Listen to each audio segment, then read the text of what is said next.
সঙ্গত এটা একেবারে ন্যায্য, এই কথা বলেছিলাম আমি। ন্যায্য অধিকারে জনগণ এখানে বিপ্লব করতে পারে, এটা কোনো অন্যায্য অধিকার না। এই যুক্তিটা আমি তুলে ধরেছিলাম। এই কথাটা কেউ বলেন না। এখানে অনেক ধরনের কথা আসে, অনেক জায়গা। আপনারা খালি খণ্ডিত একটা অংশ শুনে নিয়ে দৌড় দেন, একটু পুরোটা শুনে দেখেন। আমি মনে রেখেন একটু এখানে যে আমি অনেক কাক্ষর পড়া মানুষ, আর এখানে এটা বলেছিলাম আপনি অনেক জায়গায় অনেক অনেক অনেক কিছু। এইখানে যেটা ছিল সেটা হচ্ছে এই যে ওয়াজ মাহফিলের উপর একটা আলোচনা। ওয়াজ মাহফিলের দুইটা বৈশিষ্ট্য আমি এখানে আলোচনা করছি, যারা পড়তে পারবেন। টিডিআরে বার হয়েছে, এটা বার হয়েছিল এটা কোন সালে? এটা ছিল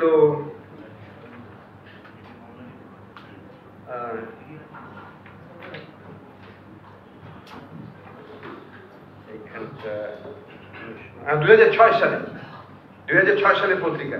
আমি দুইটা বৈশিষ্ট্য বলেছিলাম ওয়াজ মাহফিলের কিংবা ইসলামিক পন্থীতে। একদিকে ইসলামপন্থীরা তখন ওয়াজ মাহফিল এবং অন্যান্য জায়গায় নারীদের বিরুদ্ধে কিছু কথা বলেছে, নারী কিছু কিছু করা দরকার, নারীর স্বাধীনতা আমার কাছে মনে হচ্ছে খর্ব করেছে। অন্যদিকে ইসলামপন্থীরা একমাত্র সব কণ্ঠস্বর ছিল তখন, যারা আমেরিকার বিরুদ্ধে আওয়াজ তুলেছে, বুশের বিরুদ্ধে আওয়াজ তুলেছে।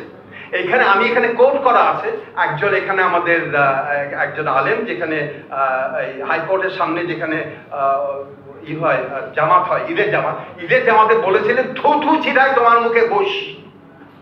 আমি এটা সমর্থন করেছি, ভালো বলেছে, বাচ্চা বেলা।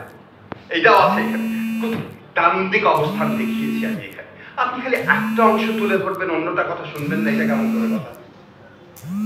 ঠিক আছে, বুঝতে পেরেছেন? আমরা চাই সবার সাথে কথা বলতে। প্লিজ, শিল্পকলা একাডেমি সবার জায়গা। আমি যদি কোনোদিন আপনার কথা শুনতে না পারি, না চাই, বলবেন। আমি আর বলবো, মনে রাখবেন এটা, আমি নামাজ পড়ি কিনা, আমি মুসলমান কিনা, সেটা যা প্রশ্ন করার অধিকার আপনার কারণ নেই। যদি আপনি মুসলমান নেন, ওটা কেবল মালিক জিজ্ঞেস করতে পারে। আমার আসরের ময়দানে এই উত্তরটা দেবো আমি মালিককে, আপনাদের কাউকে না। কি বলি, ঠিক বলেছি? বাস, আমি আপনাকে জিজ্ঞেস করতে পারি না।